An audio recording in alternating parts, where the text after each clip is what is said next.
இந்த ஃபித்ராவை வந்து எப்ப கொடுக்கறது அப்படின்னு பாத்தீங்கன்னு சொன்னா, ஃபித்ராவை கொடுப்பதற்கு வந்து ஸ்டார்டிங் ஆரம்ப டைம் வந்து மார்க்கத்தில் நிர்ணயிக்கப்படலை. முடிவு டைம் இருக்குல்ல, எண்டு, அது மார்க்கத்தில் சொல்லப்பட்டிருக்கிறது. எண்டு என்னன்னு கேட்டா, அவர்கள் மக்கள் தொழுகைக்கு போறதுக்கு முன்னாடி கொடுத்துடணும். ரசூலுல்லாஹ் என்ன செய்யறாங்கன்னு கேட்டா, இந்த சதக்கத்துல் ஃபித்ருக்கு கட்டளை இட்டார்கள், தொழுகைக்கு மக்கள் புறப்படுவதற்கு முன்பு அவங்களுக்கு சேர்ந்துடணும். பெருநா தொழுகைக்கு போறாங்கல்ல, பெருநா தொழுகைக்கு முந்தி கொடுத்துடணும்னு அர்த்தம் இருக்கே தவிர அது பிந்த கூடாதுன்னு அதுக்கு அர்த்தம். அதுக்காண்டி பெருநா தொழுகைக்கு முந்தினா என்ன செய்யக்கூடாது, எல்லாம் ட்ரெஸ் எல்லாம் போட்டு ரெடியா இருப்பான்ல, அப்ப கொண்டே கொடுக்கணும் பெருநா தொழுகை அப்படின்னு அர்த்தம் கிடையாது. பெருநா தொழுகைக்கு முந்தின்னு சொன்னா பெருநா தொழுகை பிந்த கூடாதுன்னு அர்த்தம். ஒரு நாளைக்கு முந்தியும் கொடுங்க, 5 நாளைக்கு முந்தி கூட கொடுங்க. பெருநா தொழுகையை தாண்டக்கூடாதுன்னு அர்த்தம். எல்லை வந்து என்னது, தாண்டக்கூடாதுங்கிறது தான் எல்லை இருக்கே தவிர முந்தி கொடுக்கறது வந்து நம்ம ஒரு 2 நாளைக்கு முந்தி கொடுத்தது நல்லது தானே. இன்றைய சூழ்நிலையில் அன்றைக்கு உணவையே வந்து ஃபித்ராவா கொடுத்துட்டு இருந்தாங்க. அப்ப உணவை வச்சு உணவுக்கு சாப்பிட தான் முடியும். இன்றைய ஃபித்ராங்கிறது வந்து பணமாக நம்ம கொடுக்கும் பொழுது அவங்க தேவையான பெருநாளைக்கு வேற வேற பொருள்கள்லாம் தேவை இருக்குது. பல விதமா சாப்பிட ஆசைப்படுவாங்கல்ல,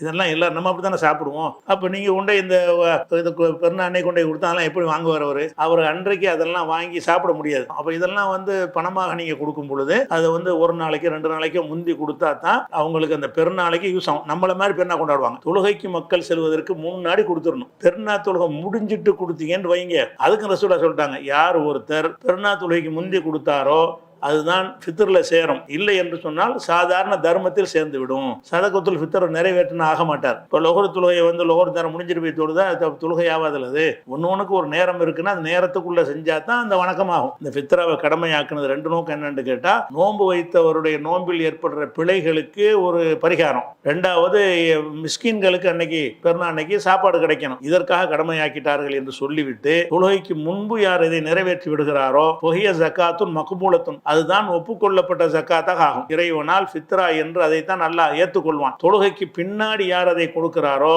அது பல தர்மங்கள், அது ஒரு தர்மம், சும்மா தர்மம் கொடுத்தாருன்னு அர்த்தம். பெருநாள் அன்னைக்கு கொடுக்கறது வந்து தொழுகை முடிஞ்சுட்டா கொடுக்க, அது ஃபித்ராவுடைய கடமை வந்து நீங்க எப்படியாச்சும் பதறி என்ன செஞ்சிடணும், முன்னாடி கொண்டு சேர்க்கறதுக்கு பார்க்கணும். அதனாலதான் என்ன செய்வாங்கன்னா, ரசூல் ஸல்லல்லாஹு அலைஹி வஸல்லம் காலத்துல சஹாபாக்கெல்லாம் எப்படி கொடுப்பாங்கன்னு கேட்டா, இது புகாரில் வரக்கூடிய ஒரு ஹதீஸ். நபி ஸல்லல்லாஹு அலைஹி வஸல்லம் காலத்துல சஹாபாக்கள் இந்த ஃபித்ரா தர்மத்தை ஒரு நாள் அல்லது 2 நாளுக்கு முன்பே கொடுத்து விடுவார்கள். அது எண்டுக்கு தான் டைம் இருக்கு. முந்தி கொடுக்கலாம்னு வழங்குது. பெருநாள் அன்னைக்கு தான் கொடுக்கணும் அவசியம் கிடையாது. அதை தாண்டக்கூடாதுன்னு அர்த்தம். என்ன செய்யக்கூடாது, பெருநாள் தொழுகையை தாண்டி இதை கொடுக்கக்கூடாது. பெருநாள் தொழுகைக்கு முன்னாடி என்ன செய்யலாம், முதல் நாள் கொடுக்கலாம், அதுக்கு முதல் நாள் கொடுக்கலாம், அதுக்கு முதல் நாள் ரசூலுல்லாஹ் காலத்தில் கொடுத்துருக்காங்க. அப்ப நபி ஸல்லல்லாஹு அலைஹி வஸல்லம் காலத்தில் இந்த மாதிரி இருந்ததுனால இந்த ஃபித்ரா என்பதை முடிந்த அளவுக்கு முன்னாடியே கொடுக்கிறது நல்லது. முன்னாடி தான் கொடுக்கணும். பெருநாள் அன்னைக்கு கொடுப்பதை விட அதிகபட்சமா என்ன செய்யணும், முதல் நாள் ராத்திரியே கொடுத்துட்டா தான் அவனுக்கு யூஸ் ஆகும். பெருநாள் தொழுகைக்கு போறதுக்கு முன்னாடி கருத்து என்னன்னா, இரவுல என்ன செய்யணும், முதல் நாளைக்கு கொடுத்துடணும். அப்ப இப்படி ஒரு விஷயம் இருக்கிறது.